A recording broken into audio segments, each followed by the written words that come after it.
Quand la pression monte, quand les enjeux deviennent vitaux, comment se prennent les décisions au cœur de la machine d'État?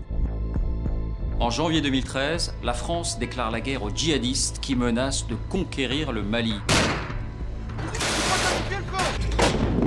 Les liaisons dangereuses, le dilemme des otages, la pression des politiques, c'est cette histoire racontée de l'intérieur par les hommes et les femmes de l'ombre que vous allez découvrir tout de suite dans Cellules de crise.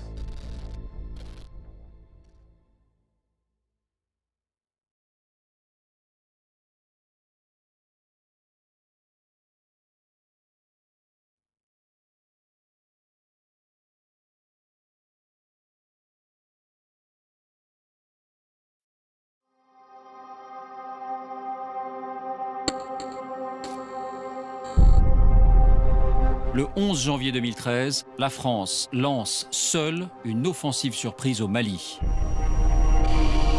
La France, à la demande du président du Mali, s'est engagée hier pour appuyer l'armée malienne face à l'agression terroriste qui menace toute l'Afrique de l'Ouest.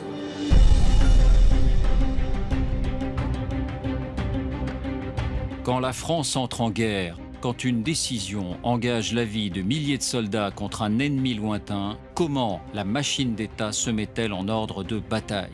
Le président a décidé qu'on allait y aller. Et il veut y aller vite, et il veut y aller fort. La justification de cette intervention, c'est la menace terroriste. Tout le pays risque de basculer aux mains des djihadistes. Au cœur des cellules de crise, nous allons vous raconter la diplomatie secrète, nous n'avions pas besoin d'une intervention au sol. Les pressions des politiques sur les militaires. Les plus belles idées parisiennes se heurteront toujours à la réalité du terrain, et le terrain, là, c'était le sable. Les liaisons dangereuses de l'armée française sur le terrain. Toutes les bonnes volontés pour lutter contre les groupes armés terroristes sont les bienvenues. Les combats extrêmes face à un ennemi prêt à tout. Mais il y avait aussi des enfants soldats. Là, c'était un choc psychologique. La France a-t-elle rempli ses objectifs? Détruire les djihadistes dans leur sanctuaire, restaurer l'intégrité du Mali. Cellule de crise, Mali, les secrets d'une guerre contre le terrorisme.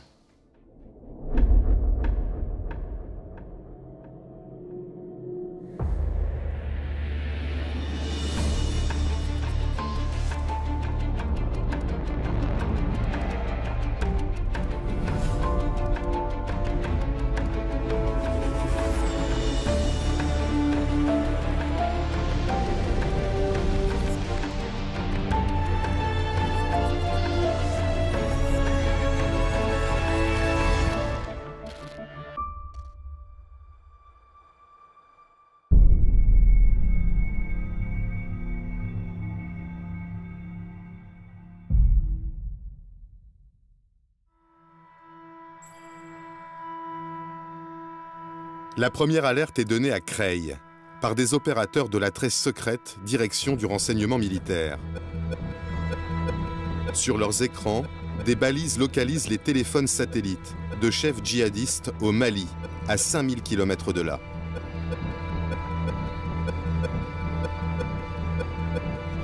Les cibles se savent écouter et communiquent au minimum.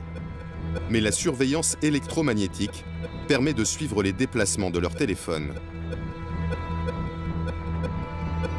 Les renseignements français surveillent la montée en puissance des principaux leaders de 3 groupes terroristes, Ansar Dine, Aqmi et le Moudjahou. Ils sont membres d'Al-Qaïda, indépendantistes touaregs ou anciens combattants de Kadhafi. Ils vivent du trafic de drogue et des prises d'otages. Depuis début 2012, ils occupent la moitié nord du pays et imposent la charia.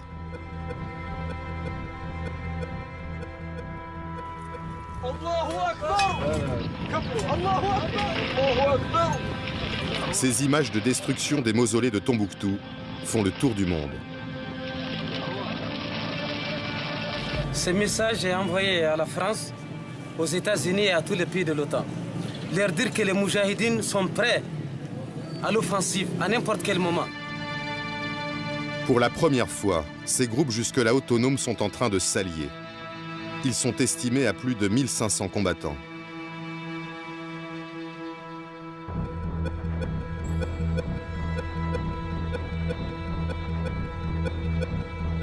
Cédric Lewandowski centralise les informations des services de renseignement pour le ministre de la Défense.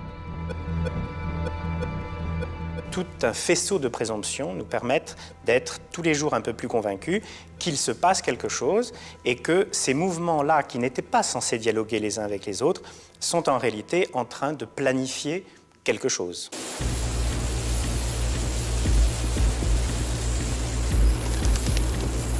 Un Hercule C-130 des forces spéciales françaises est envoyé au-dessus du Mali. Il filme des mouvements de pick-up qui confirment les écoutes.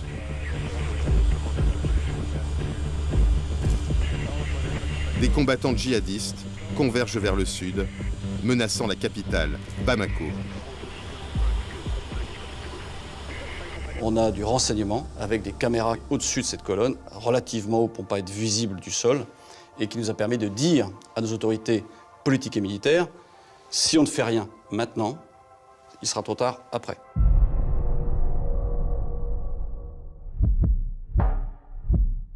Le lendemain, les craintes se concrétisent. 70 pick-up djihadistes s'apprêtent à foncer sur le village de Konna. Pour la première fois, ils franchissent la frontière virtuelle entre le nord qu'ils occupent et le sud du pays.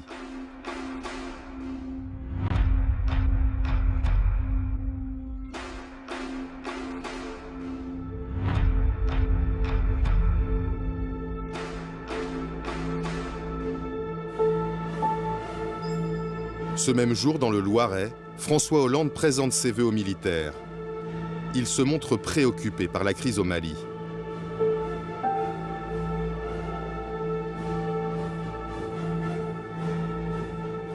Le terrorisme, cette forme de barbarie qui a déclaré la guerre à toutes les civilisations, a pris racine dans le Sahel et dans le nord du Mali. Le Conseil de sécurité, à notre initiative... Mais le chef des armées réaffirme la ligne tenue depuis des mois. C'est à la communauté internationale d'intervenir. La France, avec l'Union européenne, participera à la formation des forces armées. À la fois celle du Mali et celle des Africains. Officiellement, la France n'interviendra pas à la place des Africains.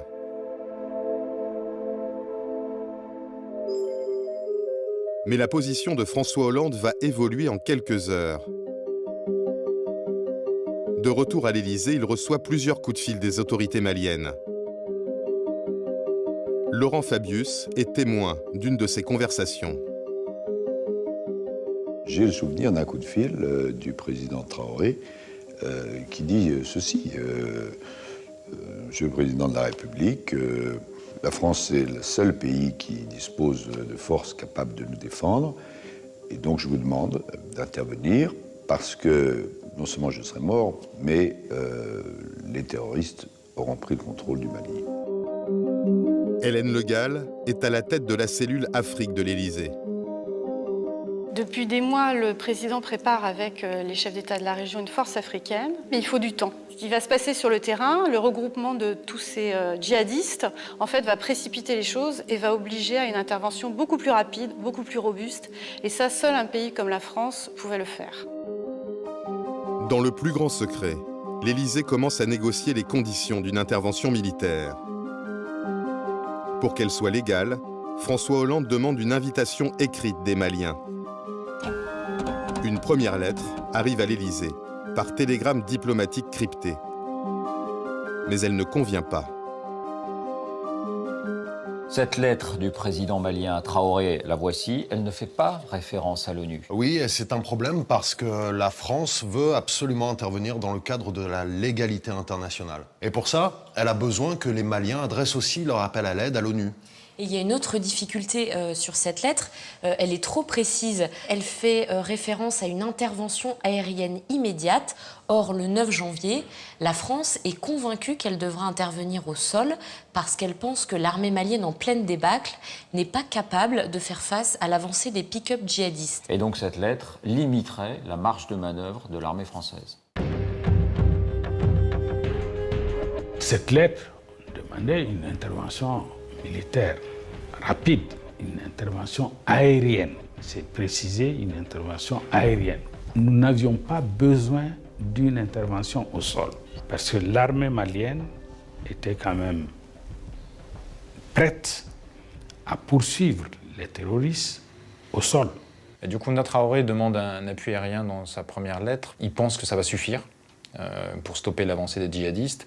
Et deuxièmement, il est, je pense, assez réticent aussi à une intervention militaire complète sur le sol malien. Et Kounda Traoré et les autorités maliennes sont assez crispés sur ce sujet-là.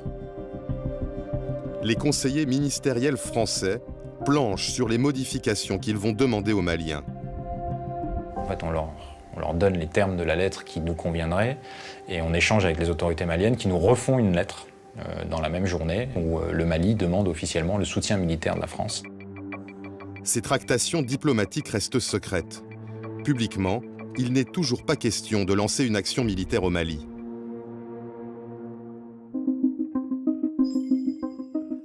Pourtant, ce même jour, à l'hôtel de Brienne, le ministère de la Défense est convaincu que la France doit intervenir de toute urgence. Ce jour-là, nous savons que le chef du Mudjao, l'un des 3 mouvements, annonce à ses troupes « Préparez-vous mes frères, nous allons attaquer ».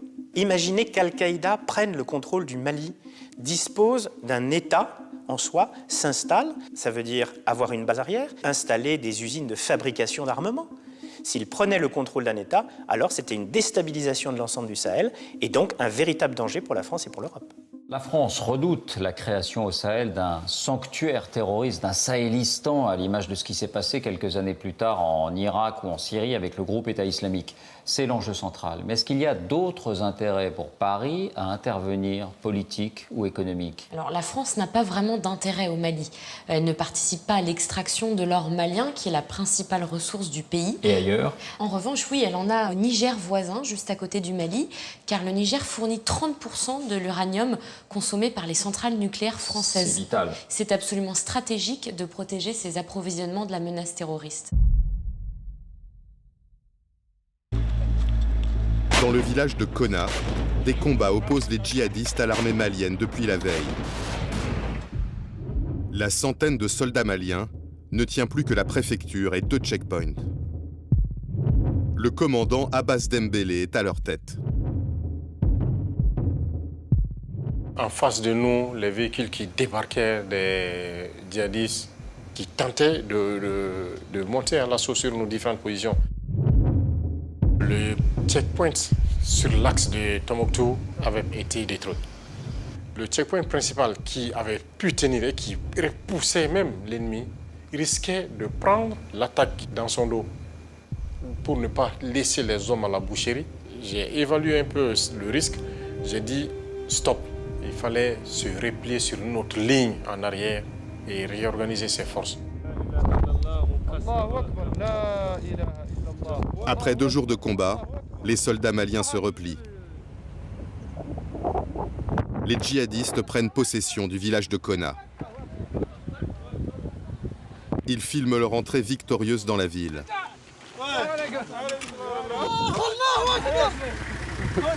Ils s'emparent des armes, des munitions, des blindés abandonnés par l'armée malienne.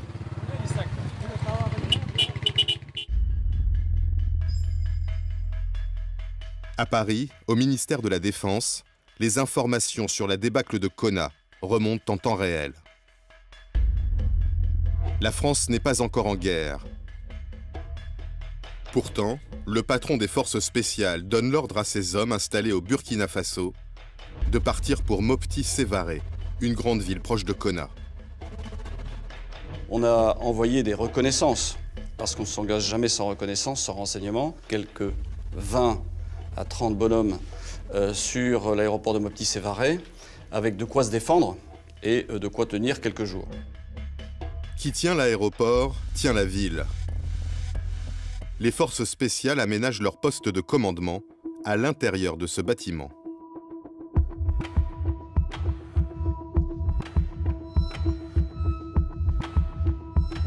Là, on a un appui conséquent. C'est un démultiplicateur de force.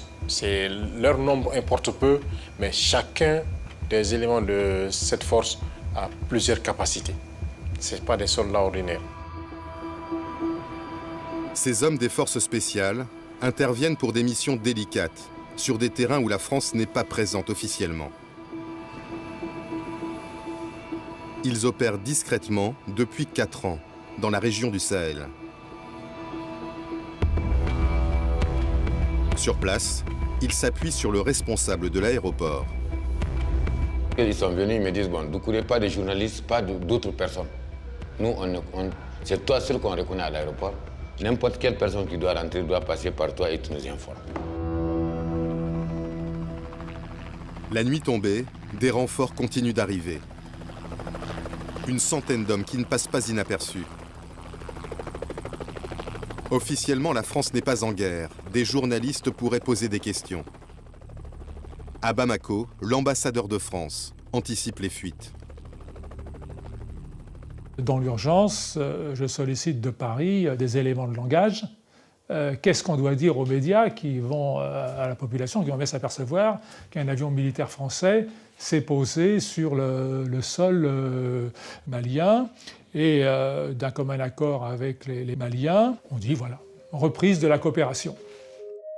Dans la nuit, l'Élysée obtient un ultime feu vert. Le Conseil de sécurité des Nations Unies appelle à aider l'armée malienne. La France a un cadre légal, des forces sur place. Elle peut intervenir.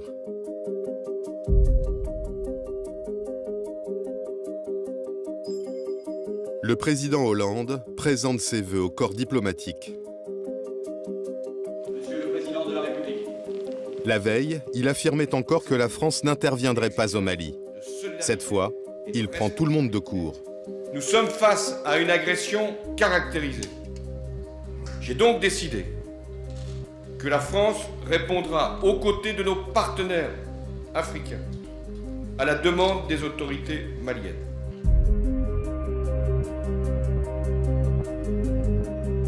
François Hollande convoque à l'Élysée les chefs militaires, les patrons des services, des conseillers et ses principaux ministres. D'autres avoir d'échecs. Un conseil de défense restreint qui se tient dans le Salon Vert. La conviction du président est faite depuis 2 jours. Mais officiellement, c'est lors de ce conseil qu'il prend sa décision. Quand des décisions aussi importantes sont prises, il faut qu'il y ait une formalisation. Il n'y avait pas de suspense. La décision devait être prise.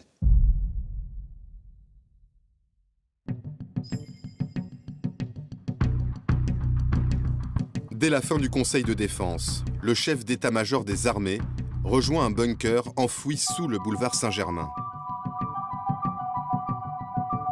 Le CPCO, le Centre de planification et de conduite des opérations, va mettre en œuvre les ordres de François Hollande. Le président a décidé qu'on allait y aller. Voilà. Et il veut y aller vite, et il veut y aller fort. On est vraiment là dans l'opération coup de poing qui vise à donner un signal extrêmement fort à la fois à la communauté internationale et à la fois à l'ennemi que la fête est finie et que l'engagement de la France va être extrêmement fort et brutal. Dans la cellule de crise, une trentaine d'officiers de tous les corps d'armée, des agents du renseignement et des forces spéciales. Ils planifient les opérations en amont et les suivent en temps réel. Respect, mon général. Voilà, je vous appelle pour le capitaine de vaisseau Pierre Vendier déroule immédiatement un scénario mis sur pied depuis des mois. On avait dans notre coffre une sorte de liste de courses en se disant si la guerre commence, voilà ce qu'il faut faire. Par exemple, comment utiliser les troupes qui sont en Côte d'Ivoire. Et donc on connaissait parfaitement le délai qu'il fallait pour les troupes en Côte d'Ivoire pour aller au Mali. Une fois que le CEMA dit on y va, je sors ma liste de courses, je réunis mon équipe et je leur dis ok, c'est parti. La cellule de crise mobilise les bases françaises d'Afrique de l'Ouest. À N'Djamena, une unité de 50 hommes reçoit l'ordre de partir en urgence pour le Mali.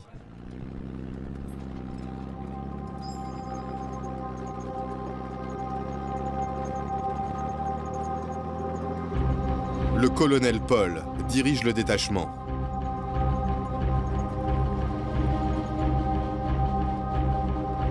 C'est à la fois une surprise parce que on ne s'attendait pas à intervenir sur le Mali. Le président avait dit qu'il ne comptait pas déployer des forces au Mali. En même temps, un certain enthousiasme d'avoir été choisi pour faire partie de cette aventure. Les chefs de l'état-major doivent trouver un nom à cette opération. Ils pensent d'abord à cimetière, un sabre touareg.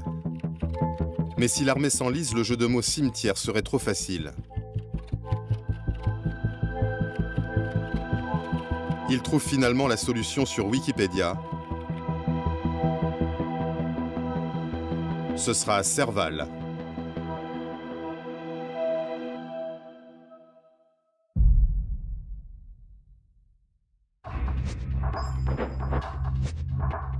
Les forces spéciales sont pour l'instant les seules en mesure de mener les combats.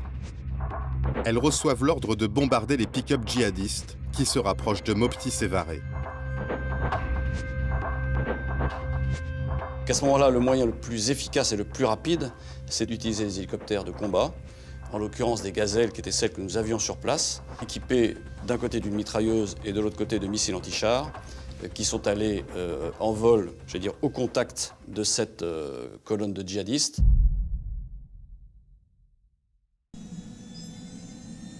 Moins de 2h30 après la fin du Conseil de défense, 2 gazelles décollent de Mopti Sévaré. Dans chaque appareil, 2 hommes du 4e régiment d'hélicoptères des forces spéciales de Pau. Le terrain est plat. Les gazelles ne peuvent pas utiliser le relief pour approcher discrètement. Une caméra embarquée dans l'un des appareils a filmé l'intervention.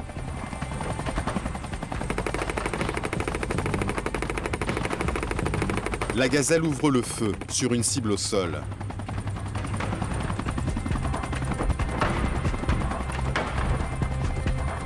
Sous le nuage de poussière, l'ennemi est détruit. Mais des djihadistes dissimulés sous les acacias répliquent. Les 2 hélicoptères sont touchés. La première gazelle doit se poser en urgence. Un soldat est blessé. L'équipage sera récupéré, l'engin brûlé par les Français.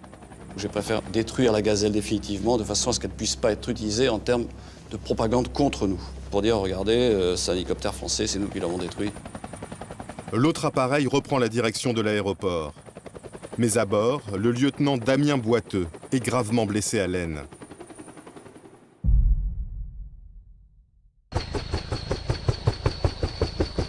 Le soldat a perdu énormément de sang quand la gazelle atterrit à Mopti Sévaré.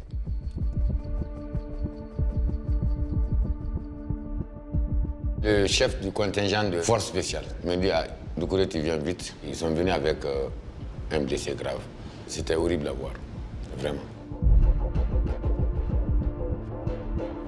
4h30 après la décision du président Hollande, le premier soldat français décède. Je l'ai mis dans mon bureau, qui était à côté, climatisé. À 21h15, il y a un Cessna qui vient d'embarquer le corps et le blessé. L'avion a décollé de Mopti vers 21h30 pour Paris.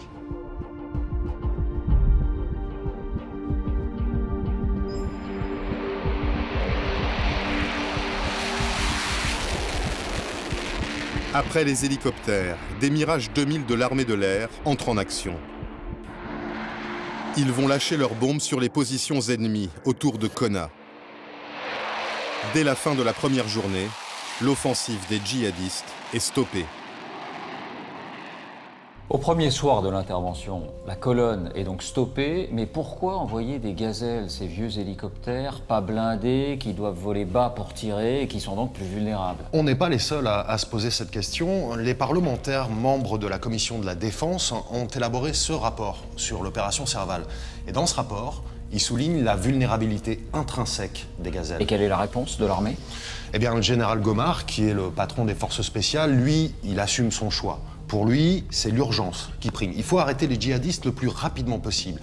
Et ces gazelles qui sont positionnées au Burkina Faso sont à seulement 2h30 de Konna. Mais en fait, il y avait une autre possibilité parce qu'en 2013, la France dispose de Mirage 2000 qui sont basés au Tchad. Ces engins volent beaucoup plus haut et plus vite que les gazelles des forces spéciales et hors de portée des tirs des djihadistes. Alors, ces Mirages pouvaient intervenir en 3h30 à Konna. 3h30 donc pour les Mirages, 2h30 pour les gazelles. La question se pose et même des militaires se la posent bien sûr hors caméra. Était-on vraiment à 1 heure près pour frapper les colonnes de djihadistes? Oui, et puis il y a une autre différence entre les chasseurs de l'armée de l'air et les hélicoptères des forces spéciales. Les forces spéciales, elles peuvent engager le combat dans la plus grande discrétion. Elles n'ont pas besoin que la France soit officiellement engagée dans un conflit, comme elles le font aujourd'hui en Libye, en Irak ou en Syrie. C'est l'autre interrogation de cette première journée. À quelle heure ont vraiment commencé les frappes? Pour l'armée française, c'est clair, elles ont débuté dans l'après-midi, mais vous êtes allé sur le terrain et vous avez entendu une autre version. Oui, à Konna, des habitants nous racontent que les frappes françaises auraient débuté dès le matin du vendredi 11 janvier. Drissa Maïga est agriculteur à Konna. Le matin du 11 janvier, alors que la France n'est pas entrée en guerre, il profite d'une accalmie dans les combats entre djihadistes et armées maliennes pour aller vérifier ses cultures. Il est à 300 mètres de sa maison quand il aperçoit un hélicoptère.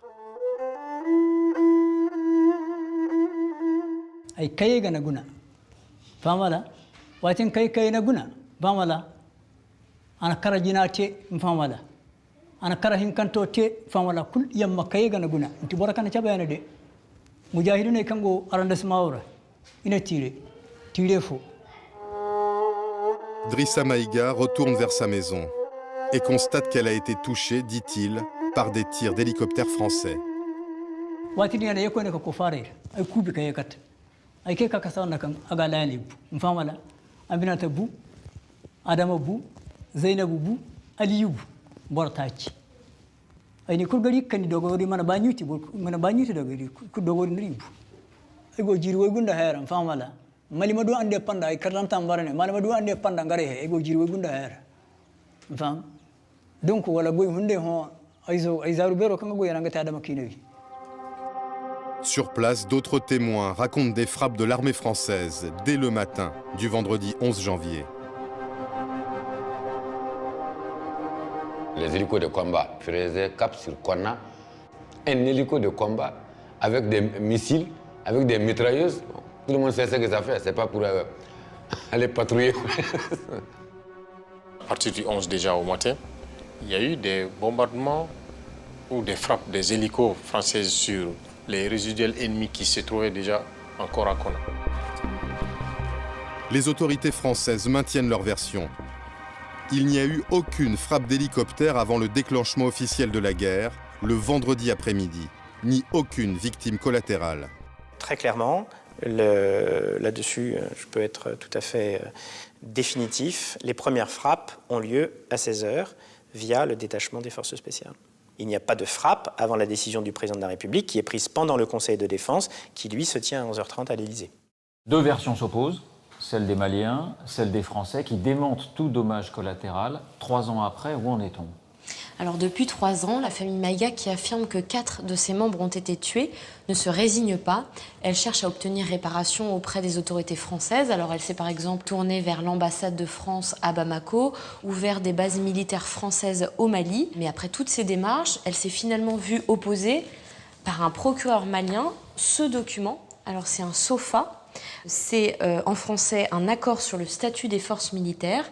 Il est signé entre la France et le Mali et précise notamment le statut juridique des soldats français lorsqu'ils interviennent sur le sol malien. Ça signifie que quand la France entre en guerre, elle signe des contrats. Effectivement, et ce contrat prévoit toutes sortes de choses, toutes bêtes et très concrètes, comme par exemple que les soldats français ont le droit de conduire avec leur permis français sur le sol malien.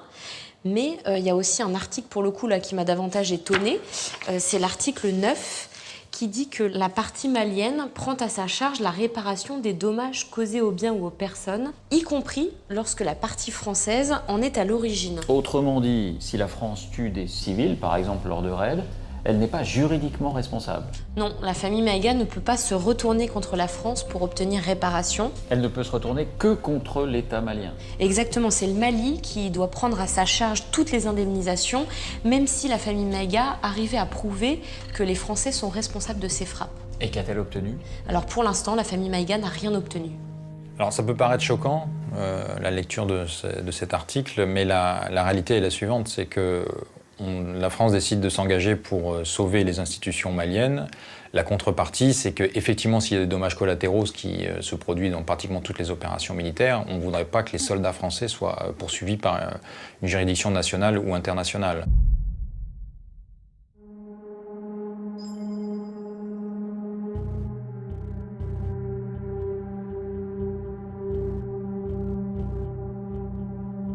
Jean-Yves Le Drian n'a pas fermé l'œil de la nuit.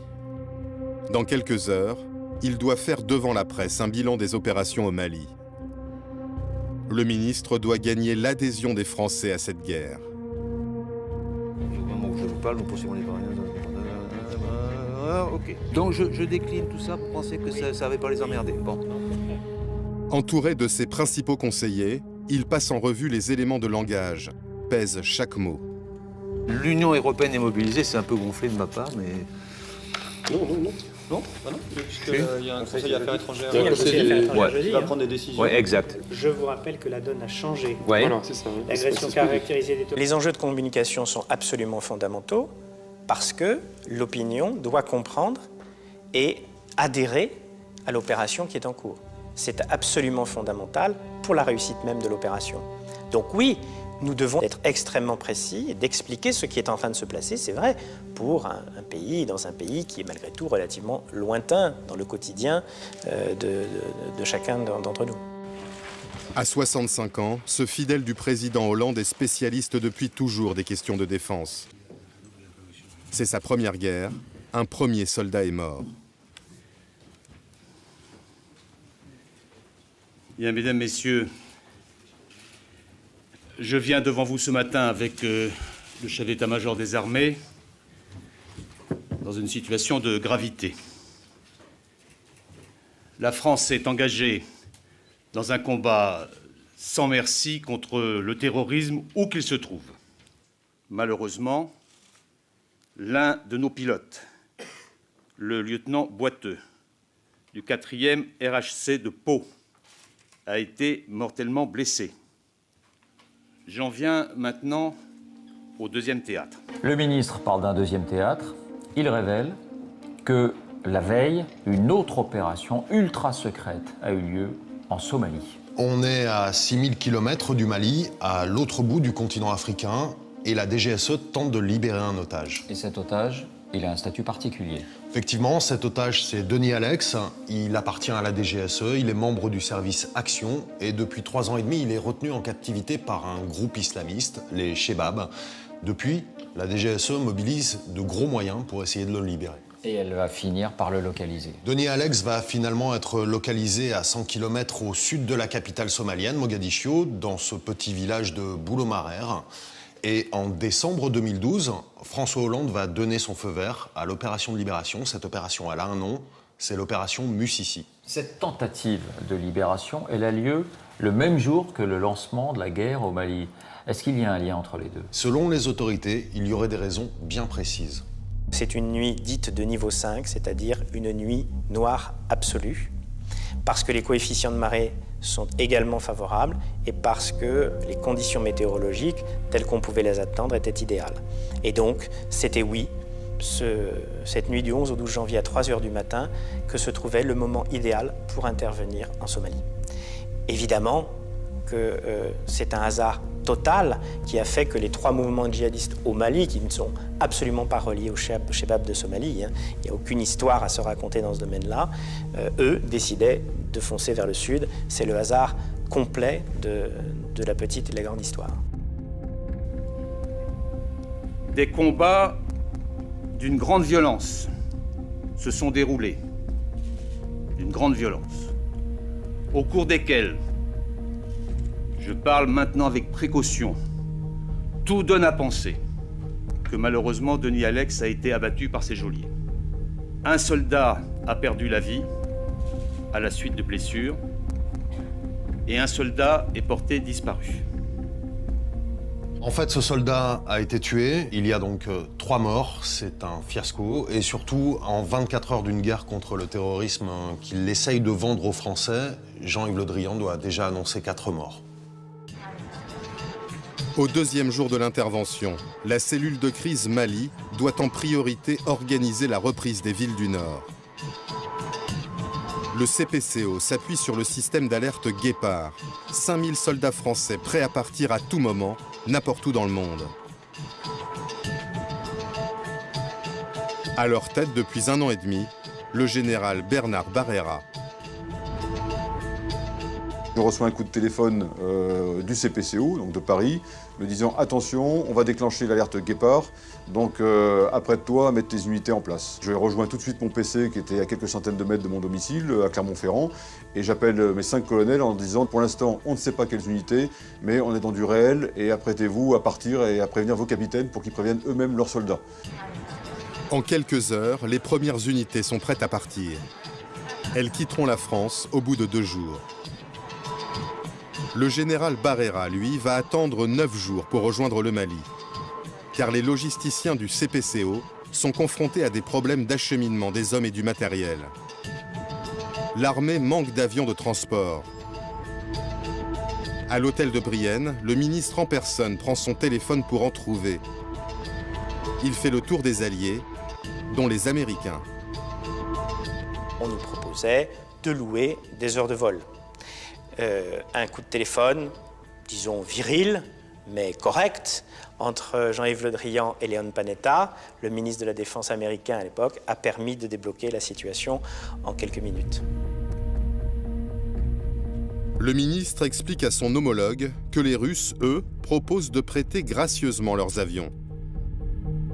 Et les avions américains nous ont été prêtés et non pas loués. Derrière cette anecdote des avions prêtés bon gré, mal gré par nos alliés américains, il y a une réalité, la France n'a pas tous les moyens de ses ambitions. Oui, en fait, pour des raisons budgétaires, la France a choisi de ne pas avoir de gros avions de transport. Donc du coup, elle ne peut pas vraiment se projeter seule sur un théâtre de guerre. Et pourtant, il va falloir envoyer beaucoup de monde et de matériel. En fait, entre le début de l'intervention, le 11 janvier, et la fin du mois de février, la France va envoyer sur place environ 6000 personnes et un peu plus de 10 000 tonnes de fret par avion. Sur ce total, en fait, 95% de ce fret va être envoyé dans des avions étrangers. Il y a les avions des Alliés, bien sûr, les Canadiens, les Américains qui participent à l'opération, mais surtout, majoritairement, il y a des vols qu'on loue à des compagnies russes et ukrainiennes. Avec quelle facture ? En fait, ça va correspondre à peu près plus de 60 millions d'euros. En gros, ça représente 350 000 euros par vol.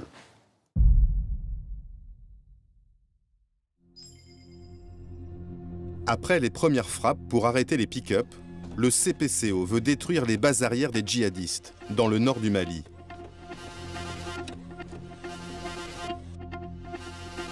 Grâce à 3 ans de surveillance et de renseignement, il a identifié 60 cibles prioritaires. Ces objectifs sont transmis au colonel Damien.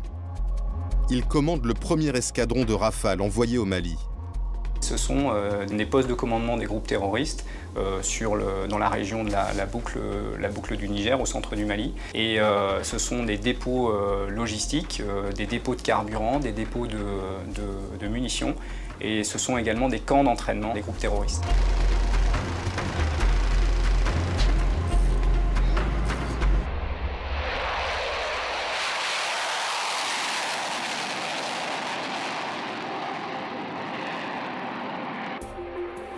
L'escadron du colonel Damien est obligé de faire un détour. Car les premiers jours de l'intervention, l'Algérie refuse d'ouvrir son espace aérien à la France. Ce raid de 9h35 est le plus long de l'histoire des Rafales. Les pilotes ont prévu 5 ravitaillements en vol.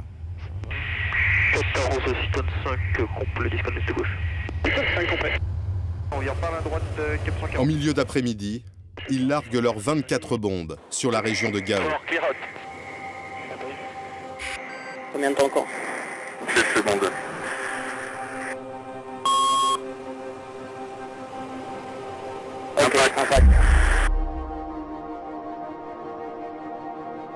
L'Algérie a interdit le survol de son territoire. C'est une manière de montrer publiquement qu'elle ne cautionne pas l'intervention au Mali.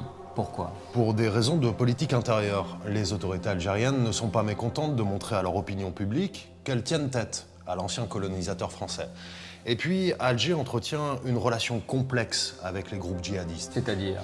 Eh bien, il ne faut pas oublier que les principaux responsables d'AQMI, Al-Qaïda au Maghreb islamique, sont d'origine algérienne. Ce sont les héritiers des GIA, ces fameux groupes islamiques armés qui semaient la terreur dans l'Algérie des années 90. Alger, surtout, ne veut pas se les mettre à dos. Et hors caméra, des conseillers ministériels ont été très clairs. Selon eux, il y aura un genre d'accord tacite entre Alger et les leaders djihadistes. Vous ne commettez pas d'attentats sur notre territoire et en contrepartie, on ne vous fait pas la guerre. D'ailleurs, certains djihadistes trouveraient même refuge dans le sud algérien. Finalement, sous la pression de la France, l'Algérie va autoriser les avions français à survoler son territoire, mais en toute confidentialité. Ça ne doit pas sortir, mais ça va sortir. Nous intervenons dans le cadre de la légalité internationale. Le nombre des soutiens est Dans les médias, Laurent Fabius s'est interrogé sur le sujet. Pour le moment, est-ce que l'Algérie vous soutient? Alors, nous avons eu des contacts avec l'Algérie. L'Algérie a autorisé sans limitation le survol de son territoire, ce qui est quelque chose de significatif, dont je remercie les autorités algériennes. Et aujourd'hui... J'ai été amené à dire qu'il y aurait un survol. Bon. Mais peut-être que je n'avais pas pris les précautions nécessaires. Et est-ce que j'ai fait une boulette? J'en sais rien, mais ça n'a pas eu grande importance. Ça braque les Algériens. Les Algériens n'aiment pas qu'on mette ça sur la place publique. Donc oui, les Algériens se braquent. C'est parce que la frénésie de communication fait que tout n'est pas bordé. Et on fait des bourdes. 3 jours plus tard, une des cibles des militaires français au Sahel, Mokhtar Belmokhtar, dit le Borgne, revendique l'attaque contre le site gazier d'In Amenas en Algérie.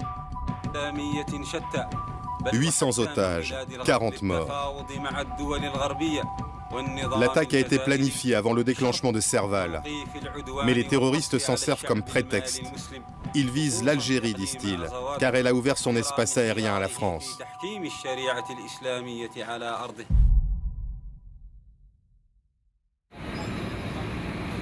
Le colonel Paul et 900 hommes, les premiers arrivés sur le terrain, sont toujours cantonnés à l'aéroport. Ils attendent encore du matériel et des munitions. Seule une compagnie de 140 soldats fait route vers le nord pour prendre le relais des forces spéciales. Elles n'ont pas cessé d'avancer. Leur mission, empêcher les djihadistes de gagner du terrain.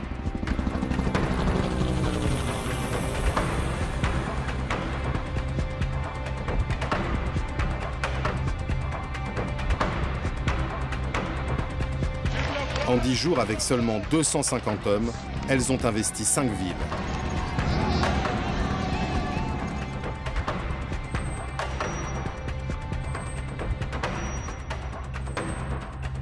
C'est quand même une drôle de guerre. Si on a bien compris, au 10e jour de l'intervention, seules les forces spéciales mènent les combats, 250 hommes, pas plus. Oui, ça peut paraître incroyable, mais il faut dire que les forces spéciales sont particulièrement adaptées à ce genre de conflit, dans lequel l'ennemi est très mobile, il fuit, et surtout, elles ont une supériorité technologique. C'est-à-dire? Alors vous allez le voir sur cette vidéo tournée par l'armée, qu'on a fait décrypter par un ancien de ses soldats d'élite. C'est la vidéo d'une opération. Exactement. On aperçoit des commandos au sol, ils sont en train de s'approcher d'un buisson. Dans ce buisson, 2 silhouettes blanches, ce sont des djihadistes. Mais comme les forces spéciales ont des jumelles de vision nocturne, elles peuvent voir sans être vues. Et donc elles peuvent s'approcher au plus près. Tout près de l'ennemi. Et surtout, ces commandos au sol ne sont pas seuls. Au-dessus d'eux, il y a un hélicoptère de combat. Et d'ailleurs, c'est lui qui fait ces images. Et au-dessus encore, il y a un avion d'observation qui, lui, ne participe pas au combat, mais fournit des renseignements aux commandos et à l'hélicoptère. Donc c'est un dispositif à 3 étages. On appelle ça une opération combinée. Et voilà ce que l'avion d'observation va filmer. Des tirs de roquettes de l'ennemi qui frôlent de peu l'hélicoptère Tigre. Les djihadistes fuient, là on en voit 2. Et c'est l'hélicoptère qui va les prendre en chasse. Voilà, l'hélicoptère, là les prend en chasse, frappe et les élimine. Et ces forces spéciales n'ont pas fini de jouer les premiers rôles. Et non, car l'état-major va confier à ces forces spéciales la prochaine étape stratégique de cette guerre.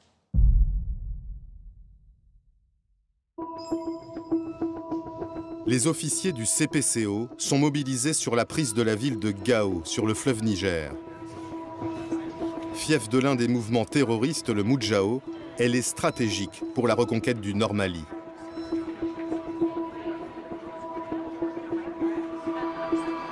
Dans notre idée, c'est partir de Sévaré Mopti, aller prendre Gao, puisqu'il y a un pont, le seul pont en dur qui traverse le Niger, et puis de remonter vers la frontière au nord du Mali pour empêcher les djihadistes de s'enfuir vers l'extérieur, vers le Niger, vers l'Algérie, etc.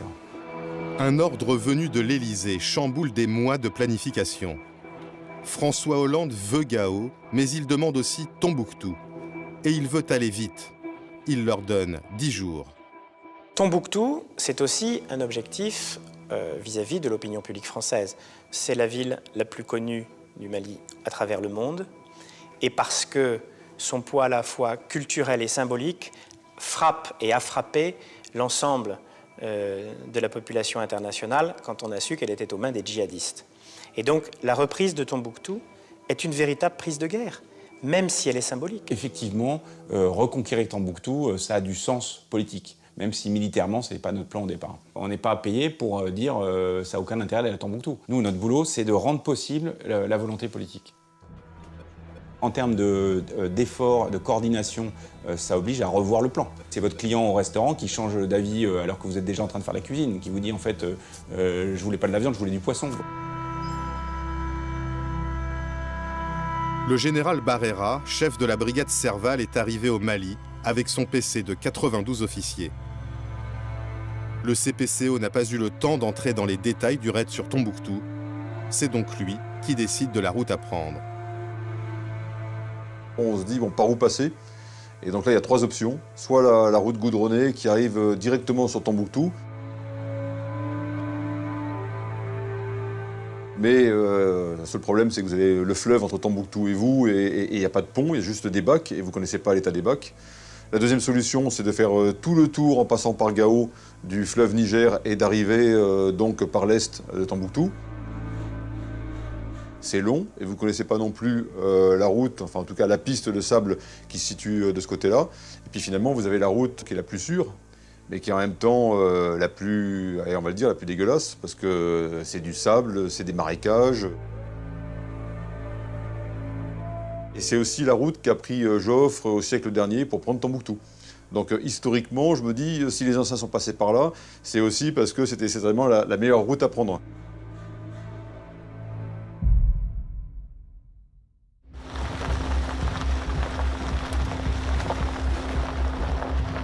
Une colonne Serval quitte Bamako. 400 hommes et 130 véhicules pour un raid de 1000 km à travers le désert.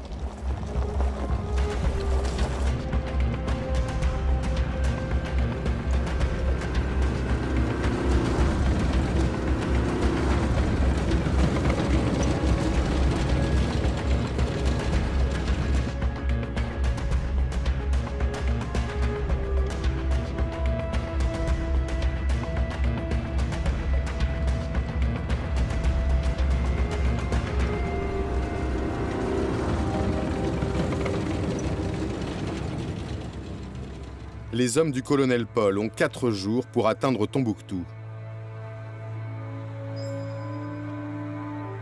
Mais une nouvelle consigne arrive de Paris. Le président leur donne 2 jours. Il faut encore accélérer. Le président suit les opérations chaque jour pour voir où en sont les différents déplacements, les avancées de l'armée française sur le terrain. Et donc, il insiste à chaque rencontre avec les responsables militaires ou du ministère de la Défense pour aller vite.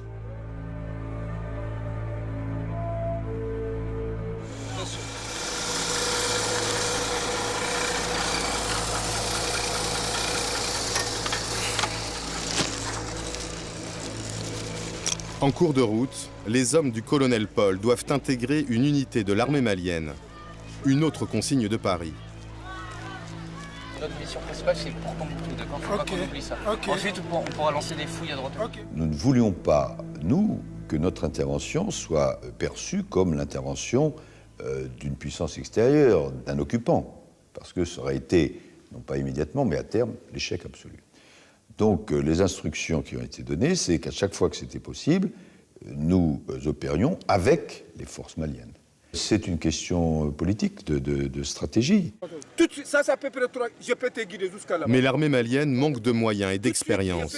Ils sont morts à l'intérieur? Ils sont morts.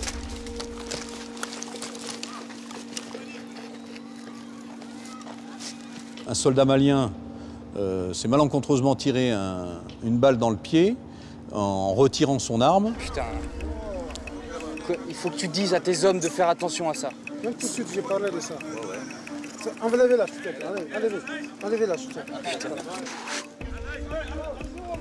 Et là, on a perdu presque 1 heure pour savoir ensuite ce qu'on allait faire de ce blessé.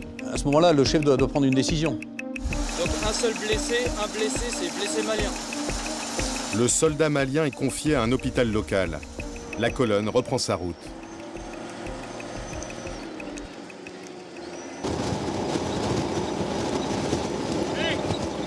Faudrait qu'ils ralentissent, on est plus en liaison avec les autres là. À Paris, l'état-major suit la progression de la colonne grâce aux drones. À l'arrière, les véhicules logistiques les plus lourds s'enlisent. L'Élysée s'impatiente. J'aurais été ravi d'ailleurs que les penseurs stratégiques de certains cercles parisiens soient venus m'encourager de leurs conseils. J'aurais été ravi qu'ils viennent aussi avec moi pour comprendre que le terrain commande. Le terrain commande. Les plus belles idées parisiennes se heurteront toujours à la réalité du terrain, et le terrain, là, c'était le sable. L'objectif présidentiel de prendre simultanément Gao et Tombouctou le lendemain est hors d'atteinte.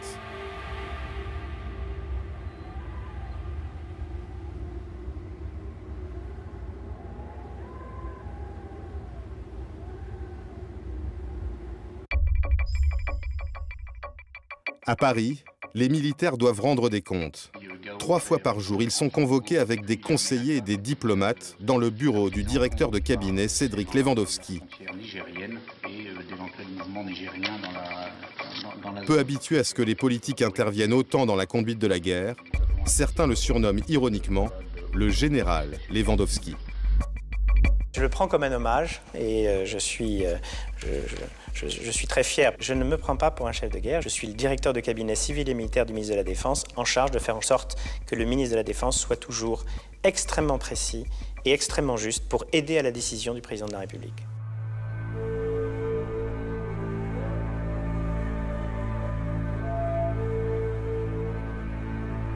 Au 15e jour d'opération, les forces spéciales roulent vers la ville stratégique de Gao. 150 hommes très mobiles qui ont parcouru 400 km en 2 nuits. Sans attendre les renforts d'une colonne Serval partie de Bamako, ils reçoivent l'ordre d'attaquer les 2 points clés de la ville. Gao était assez compliqué parce qu'il y avait à la fois le pont sur le fleuve Niger et l'aéroport. Les deux étaient tenus par des groupes armés terroristes. Donc on a monté une manœuvre en même temps, prise du pont par le sol et par la route, prise de l'aéroport par les airs avec un posé d'assaut. Michel, 30 ans, commande une quarantaine d'hommes des forces spéciales chargés de prendre le pont à l'entrée sud de la ville de Gao.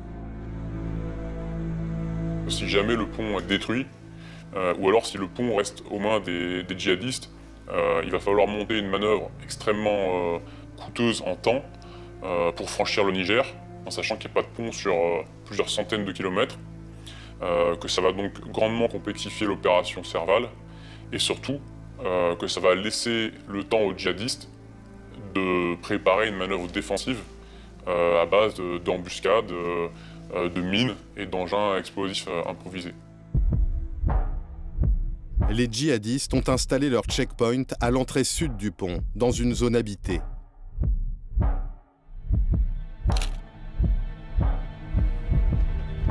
Pour les Français, des frappes aériennes au milieu de la population seraient trop risquées.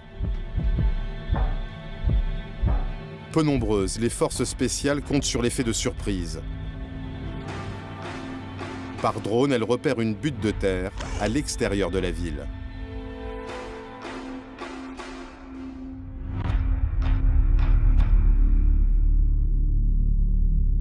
À 23 h, les forces spéciales se prépositionnent sur ce point haut.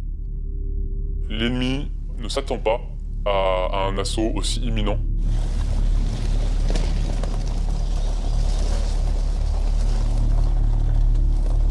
On les voit arriver et se déployer devant nous. On est au maximum de nos capacités de vision. Le groupe d'assaut est en ligne. L'ennemi se comporte donc comme si nous n'étions pas là.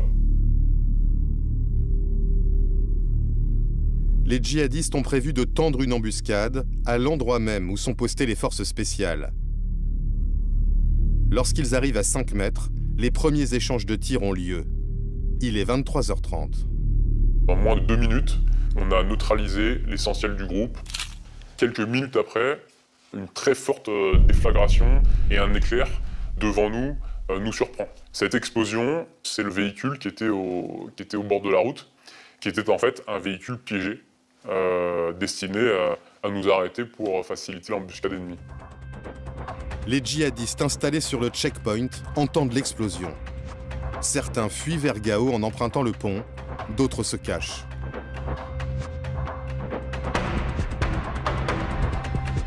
Ensuite, il nous reste à progresser jusqu'au pont. Il y a 1,5 km, et dans ce 1,5 km, il y a les éléments qui se sont réfugiés dans la multitude de maisons de cette zone périurbaine. Et donc là, la progression est plus compliquée parce qu'on n'a pas affaire à une position ennemie identifiée. On a des tirs sporadiques, on est harcelé, et donc on doit progresser de manière très méthodique. À 1 h du matin, l'unité du commandant Michel s'empare du pont. Cette même nuit, malgré des véhicules qui obstruent la piste, un avion des forces spéciales se pose sur l'aéroport.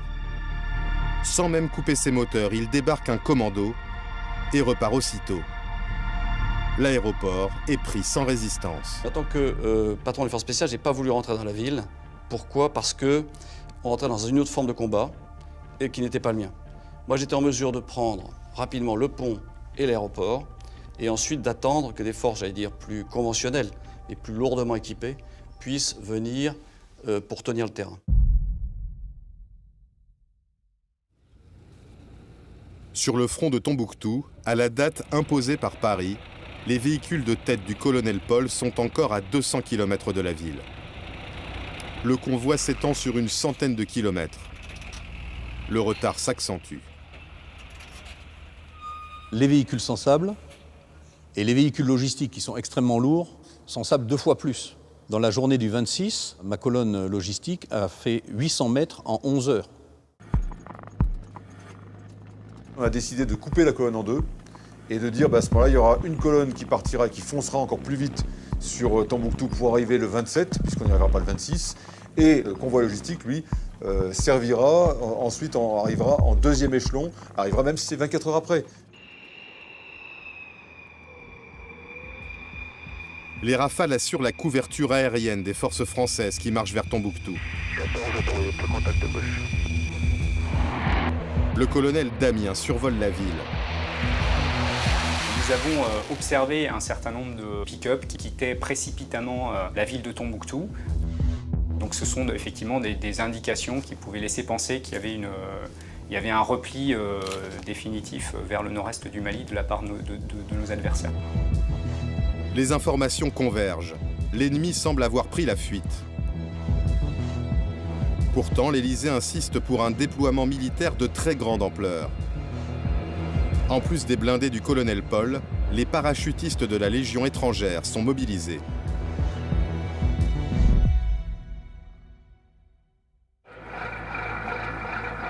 Le 27 janvier à 23 h, les blindés du colonel Paul s'apprêtent à prendre l'aéroport de Tombouctou. Oui, personne de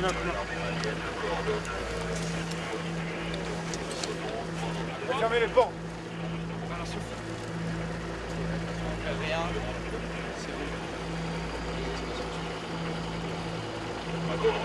pour coordination entre Au même moment, 246 parachutistes sautent sur la ville. L'un des 2 drones dont dispose l'armée au début de cette guerre a été réquisitionné spécialement pour filmer l'opération. Ces images seront distribuées aux chaînes de télévision.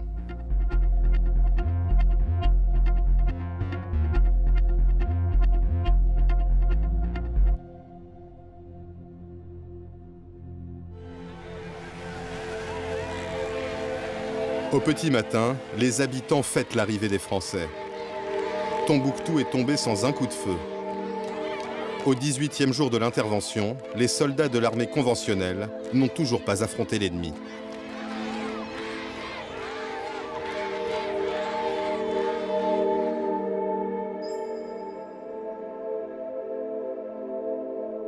À Paris, Jean-Yves Le Drian arrive à l'Élysée pour un entretien avec le président. Il est détendu.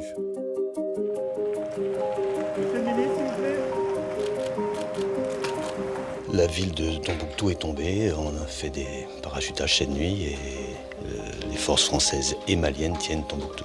Et vous venez lui annoncer? Je lui ai déjà prévenu ce matin, cette nuit. Bon, bah, tu féliciteras aussi les militaires, hein, donc... Non, oui, je trouve. La manœuvre était bonne. Malgré les... Oui. Euphorique, François Hollande veut se rendre à Tombouctou dans les 48 heures. Son cabinet lui demande 5 jours pour organiser le voyage en toute sécurité.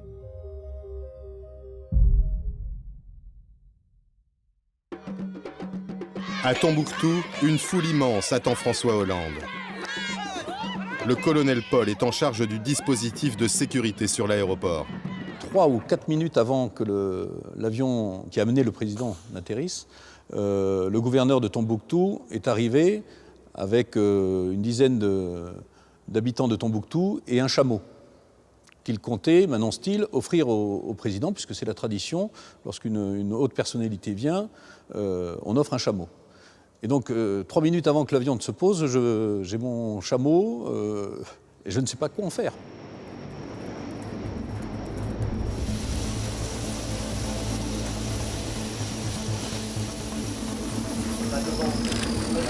Aux côtés de François Hollande, le président malien Traoré, suivi des ministres Jean-Yves Le Drian et Laurent Fabius. C'est pas le chameau qui pose des problèmes sécuritaires, c'est tous les gens qui vont entourer le président au moment où il se voit offrir le chameau. Donc, au niveau sécurité, il va falloir prendre ça en compte.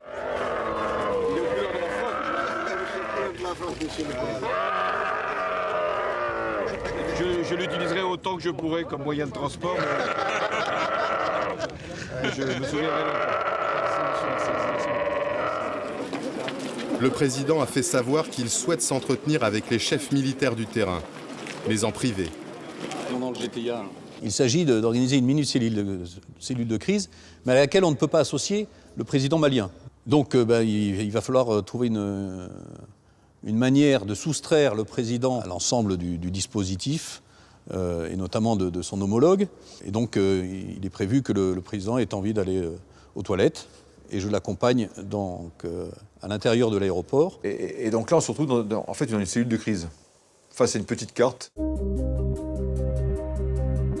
C'est le seul moment où j'ai un contact en tant que chef tactique avec le chef politique, qui est le chef des armées. Et là, bon, je ne pourrais pas vous donner ces mots, mais très clairement, c'était sans aucune ambiguïté. C'était bravo pour ce que vous avez fait honneur à la France, et maintenant, je vous demande de continuer, de trouver l'ennemi, et si vous le trouvez, de le détruire. François Hollande fait la tournée des monuments symboliques de la ville, ceux qui ont été ciblés par les djihadistes. Et ça, c'est à leur portée, ça, dans les retraites, ils se sont pris à mettre du feu là-dedans. Le président termine son voyage à Bamako. Il y est accueilli en héros.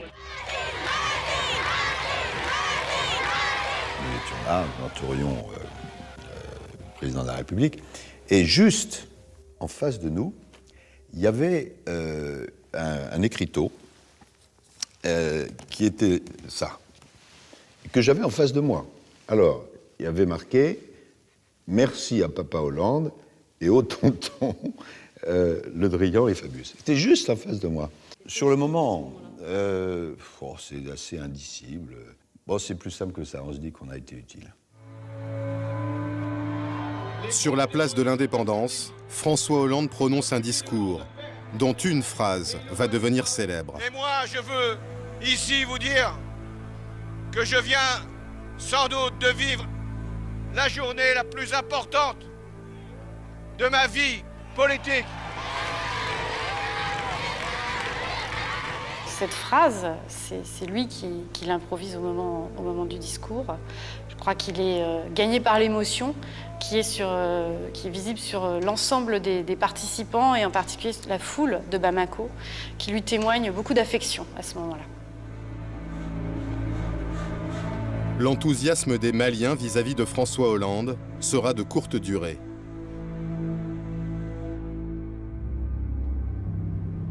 La question des Touaregs, ces tribus berbères qui vivent au nord du Mali, va semer la discorde. Pendant qu'on célèbre la reprise des grandes villes, les forces spéciales continuent d'avancer. Elles sont alors à Kidal, à près de 1000 km au nord-est de Tombouctou. Oui, cette ville, Kidal, c'est le bastion des Touaregs. C'est la capitale de ce qu'ils appellent l'Azawad. L'Azawad, c'est un territoire plus grand que la France et dont ils réclament l'indépendance. Ça fait 50 ans que des combats meurtriers, en fait, opposent les autorités de Bamako aux indépendantistes Touaregs. Et là, une question délicate va se poser pour les Français à propos d'un de ces groupes Touaregs, le MNLA. Absolument, le MNLA, le Mouvement National de Libération de l'Azawad. En fait, en 2012, le MNLA, ce mouvement, s'allie avec les djihadistes pour chasser l'armée malienne de tout le nord du pays. Et puis les alliances vont se retourner, les djihadistes vont eux-mêmes chasser le MNLA du pouvoir, les anciens alliés deviennent ennemis. Et lorsque Serval débute, le MNLA propose d'aider les Français. Mais c'est un mouvement sulfureux. Oui, ils ont été proches des djihadistes, ils recrutent des enfants soldats selon l'ONU, mais la France va accepter l'aide proposée par le MNLA, sans le dire officiellement à ce moment-là, au titre d'un vieux dicton, les ennemis de mes ennemis sont mes amis.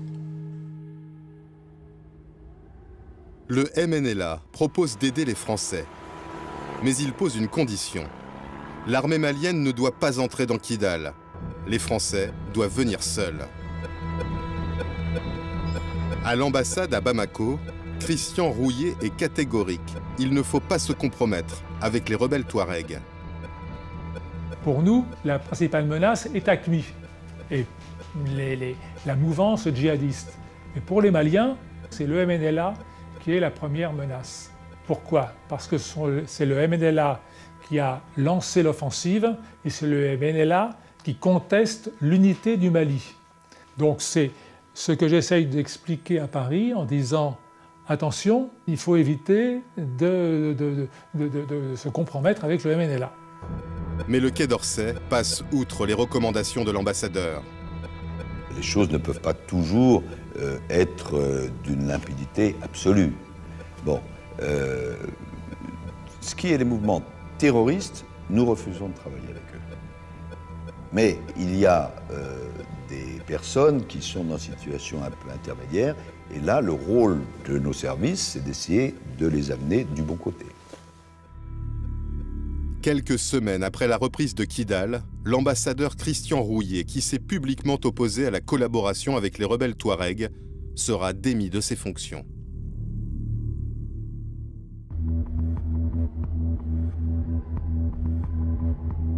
Comme convenu avec le MNLA, les forces spéciales ont pris le contrôle de la ville sans associer les soldats maliens.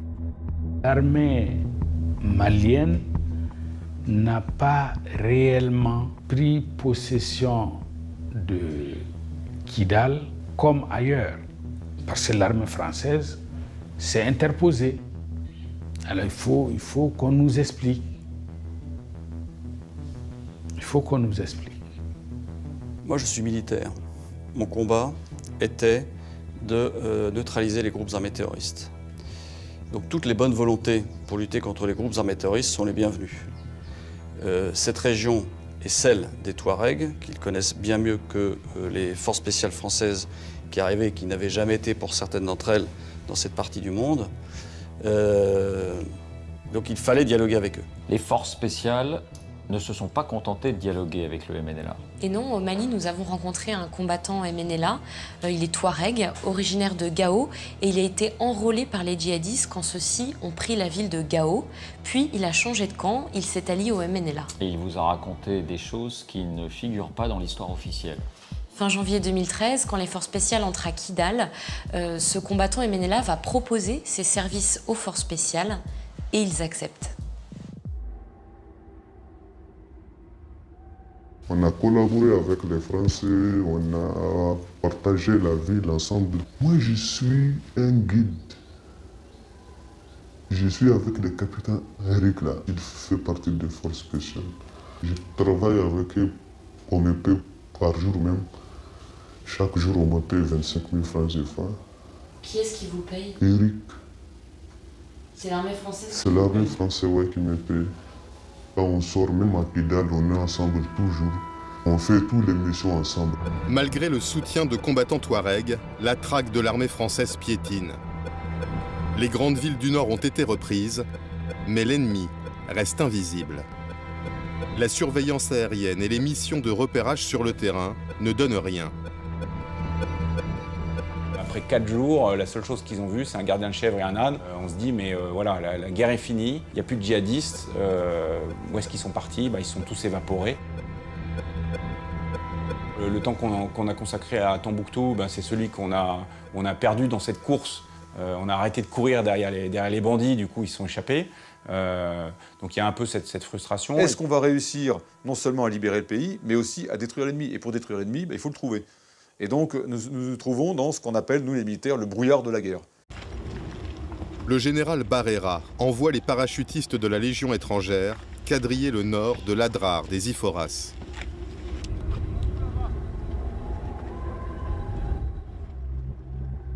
Ce massif montagneux très difficile d'accès est connu pour être une zone de repli des djihadistes. C'est là aussi qu'ils détiendraient leurs otages. Face à des adversaires qui désormais ne fuient plus les combats, dans des conditions extrêmes, les soldats français vont livrer la première vraie bataille de cette guerre, avec un double objectif, détruire l'ennemi sans mettre en péril la vie des otages. Christine Coapé est la sœur de Marc Ferret, otage d'AQMI depuis 2 ans et demi.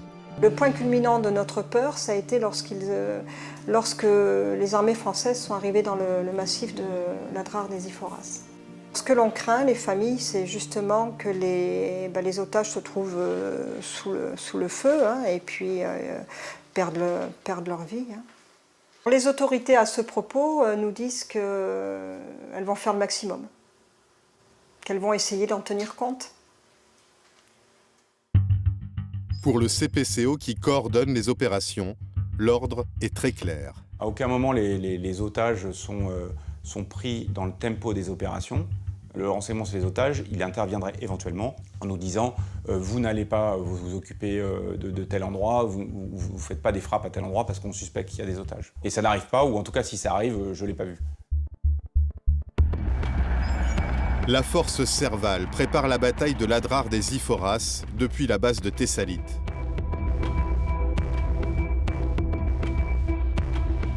Le général Barrera est convaincu que l'ennemi se dissimule dans l'Amététaï, la seule vallée du massif où l'eau est facilement accessible.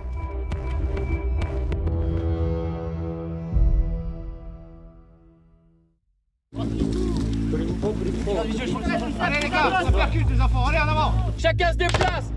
Chacun se déplace. Le 19 février, après 15 jours de recherche, l'intuition du général Barrera se confirme.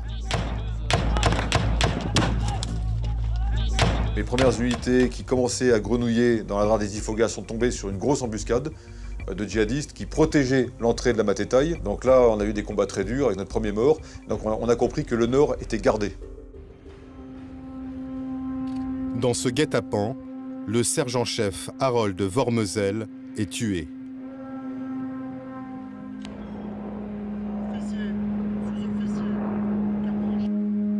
C'est le 2e mort de Serval, mais l'ennemi est localisé. Très clairement, on s'est dit quelle est la meilleure manœuvre pour pouvoir ensuite aller les chercher et détruire. Donc on a fait en fait une opération en tenaille. Les blindés attaquent à l'ouest. Les parachutistes les surprennent par le nord. Et pour l'entrée est de la vallée, les Français font appel à l'armée tchadienne. Près de 2000 combattants tchadiens entrent en guerre aux côtés des Français dans cette nouvelle phase de l'opération. Et pourtant, cet homme, Idriss Déby, qui est à la tête du Tchad depuis 26 ans, n'était pas vraiment un ami de François Hollande. Oui, c'est le moins qu'on puisse dire. François Hollande s'est toujours montré très critique vis-à-vis d'Idriss Déby. Quand il était premier secrétaire du Parti socialiste, il dénonçait sa légitimité très limitée et son régime qui bafoue les règles démocratiques. Et en tant que président ? Alors en tant que président, c'est un peu la même chose. François Hollande l'évite soigneusement. Il a même annulé une visite qui était prévue depuis bien longtemps, qui devait se dérouler à l'Élysée le 8 octobre 2012. Le problème, c'est que quand Serval démarre, François Hollande, il est bien obligé de reconnaître que c'est lui, Idriss Déby, qui dispose de l'armée la plus puissante de la région. Du coup, en fait, il est un peu le seul à pouvoir l'épauler. Donc il redevient fréquentable. Oui, il redevient fréquentable et même, là, indispensable. Tous ceux qui étaient prêts à contribuer à cette lutte contre le terrorisme, le président était tout à fait d'accord pour qu'on travaille ensemble. Les Tchadiens ont une connaissance du terrain malien dans la mesure où il ressemble, par sa géographie, au terrain tchadien. Et donc, ils ont une expérience militaire importante de guérilla, de guerre sur ce type de terrain. La collaboration avec les Français, les Tchadiens vont la payer très cher. En une seule journée, à l'entrée est de la vallée de la Mététaille, 27 soldats tchadiens vont être tués et plus de 70 autres vont être blessés. Fin février, 2000 soldats français combattent dans la Drare. Les logisticiens du CPCO doivent prendre en compte des températures extrêmes et un terrain particulièrement hostile.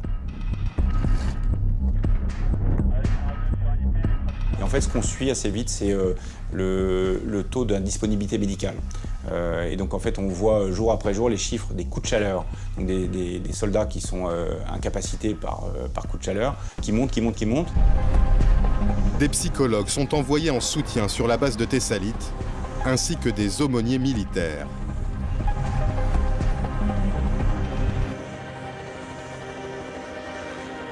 Jean-Jacques Danel est prêtre. C'est sa 3e opération extérieure.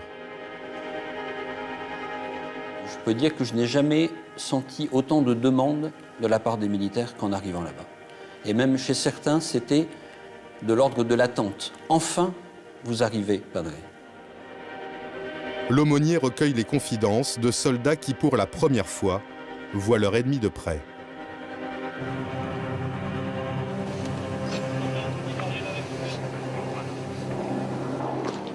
Entendez bien, ok? Moi, copain, d'accord? Toi, tu vas te lever 2 mains, comme ça, ok? Vas-y, doucement. Allez, viens. Écartez le dispositif, on sait jamais. Ce jour-là, sous les cadavres, un survivant. On a découvert qu'en face de nous, il y avait non seulement des djihadistes, mais il y avait aussi des enfants soldats. Donc plus petits, qui portaient les gourdes, les munitions, et qui étaient engagés en première ligne. Là, c'était un choc psychologique. Voilà. Stop, bouge plus. Prends vêtements, lève. Bouge plus. Stop. Vêtements, Clovis. Viens. Écarte, retire. Allez, enlève. Les soldats craignent qu'il porte une ceinture d'explosifs. Ok. Pose ici. Voilà. Confirme le compte rendu. 4 personnels détruits et 1 prisonnier. Ce jeune garçon sera remis à l'armée malienne. Lorsque les soldats sont face à des enfants kamikazes, l'épreuve est beaucoup plus douloureuse. En quelques secondes, le soldat doit décider qu'est-ce que je fais. Est-ce que je le laisse s'avancer vers moi en sachant qu'il va sans doute actionner sa ceinture d'explosifs, ou est-ce que je le, excusez-moi ce terme affreux, neutralise? Alors j'ai un souvenir assez net d'un de ces militaires. Militaire, c'est un Polynésien, un type très costaud, très grand, et il était devant moi un peu comme un enfant. Parce que précisément, il avait dû tirer sur un enfant soldat.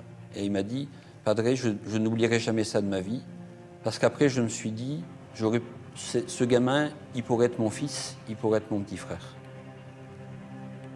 Et après, il a rajouté, il faut que je vous le dise à vous, parce qu'une fois qu'on sera parti d'ici, je n'en parlerai plus jamais.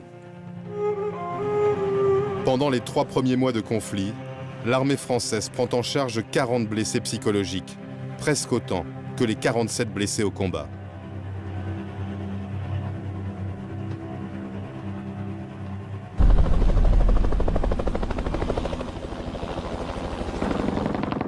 Il y a un tireur à gauche, c'est sûr.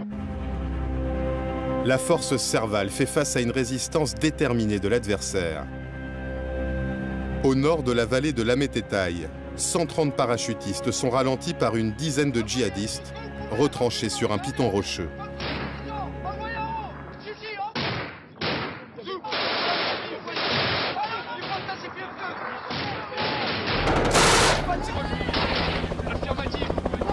Deux assauts des Français sont repoussés.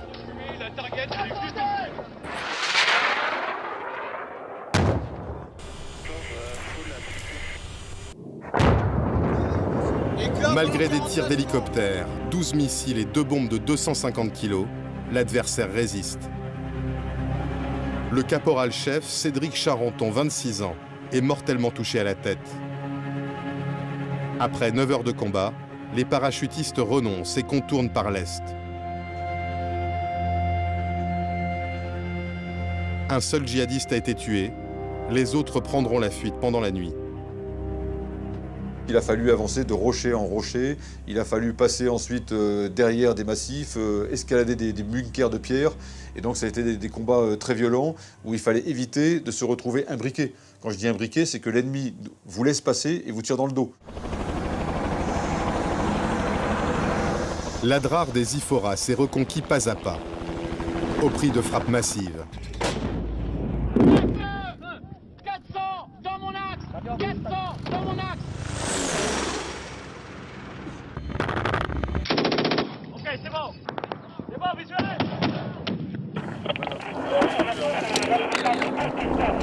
Sous cette pluie de feu, des Français. 4 otages, dont Marc Ferret qui se trouve aux mains des combattants d'AQMI. Des balles qui sifflent, des bombes qui vous tombent dessus, des hélicoptères qui vous tirent dessus. Ça tombe de partout, quoi. Donc, tu redescends, tu te déplaces sur la gauche, d'accord?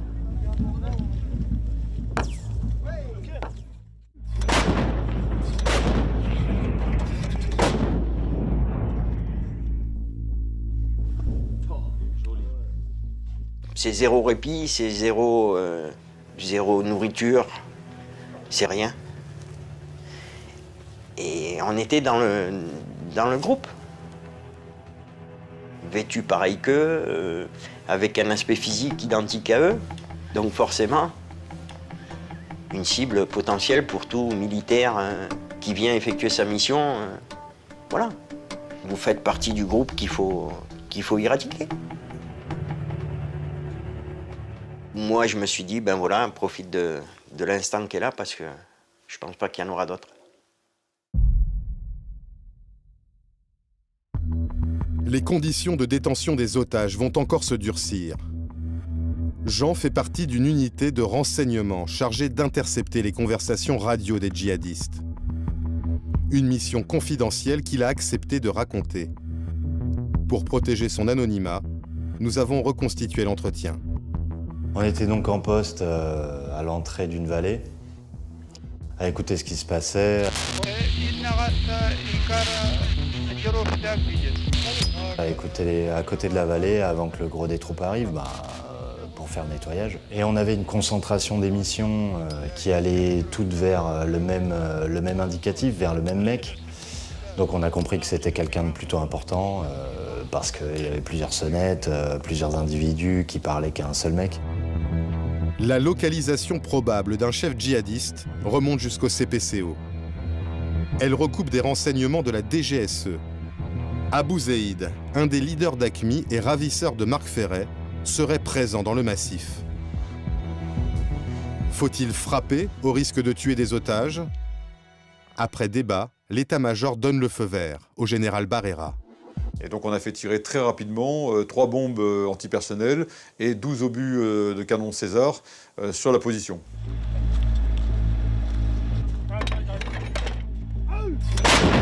Il y a eu une première salve de tirs d'artillerie, si je ne me trompe pas, il y a eu aussi des avions qui sont passés. Et après ça, silence radio. Sur toutes les ondes qu'on avait et les discussions qu'on entendait, c'était silence radio. Et une fois le silence passé, les mecs, ils disaient Abou Zaïd, Abou Zaïd, Abou Zaïd, Abou Zaïd. Donc ils l'appelaient par son nom, Abou Zaïd. Et là, on a compris que, comme il répondait pas, il y avait de grandes chances que le mec, il soit mal en point, soit il soit mort. Ce 27 février, les Français viennent donc d'éliminer cet homme-là, l'un des leaders djihadistes, l'un de ceux que les anglo-saxons appellent les HTV, les High Target Value. Oui, sauf que les Tchadiens, nos alliés à l'époque, affirment que c'est eux qui ont tué Abou Zaïd 5 jours avant les Français. Pour le prouver, ils vont publier cette photo. Donc Abou Zaïd a été tué 2 fois. En fait, personne n'a jamais pu confirmer que sur cette photo, c'est bien le leader d'AQMI. Mais la France va faire prélever l'ADN de la victime de la frappe dont parle Jean. Et cet ADN, elle va le faire comparer avec l'ADN de la famille d'Abou Zaïd en Algérie. Ils concordent. Mais pourtant, elle va attendre le mois de juillet pour confirmer la mort du leader terroriste. Et même à ce moment-là, elle ne va pas revendiquer en être à l'origine. Et pour quelle raison ? Alors sans doute par prudence, parce qu'à l'époque, il y a encore 6 otages français qui sont aux mains des djihadistes.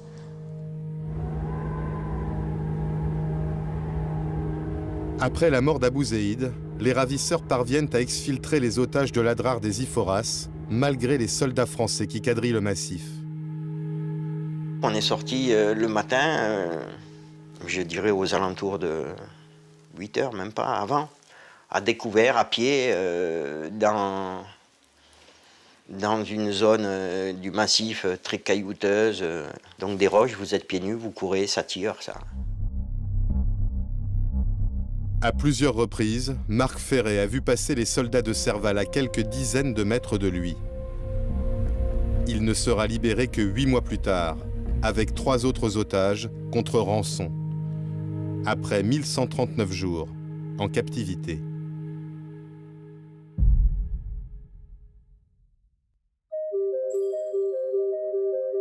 La parole est à monsieur Jean-Yves Le Drian, ministre de la Défense. Monsieur le Président, je peux effectivement faire le point de la situation de notre engagement au Mali à cet instant. Devant les députés, le ministre annonce le début du retrait des troupes françaises. À moins de 4000 au début du mois prochain, à 2000 à peu près au courant de l'été. Il restera 1000 militaires français d'une manière un peu plus pérenne à la fin de cette année. Des soldats français continuent à ratisser l'Adrar, les zones de Gao et de Kidal. Mais après 13 semaines d'engagement, le ministère de la Défense considère que la reconquête du Mali est achevée.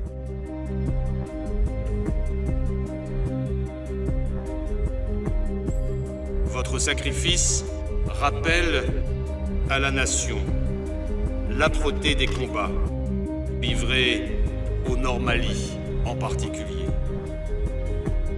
6 soldats français et 63 soldats maliens sont morts pendant ces 4 premiers mois d'opération. Près de 400 djihadistes auraient été tués, 300 faits prisonniers. Serval se prolongera jusqu'à l'été 2014 et se transformera en opération Barkhane, 3000 soldats français dans 5 pays du Sahel. Depuis, le nord du Mali est toujours instable. Les attentats continuent. Plus de 3 ans après la libération de Tombouctou, les djihadistes n'ont plus la capacité de renverser l'État malien, mais ils gardent une capacité de terreur.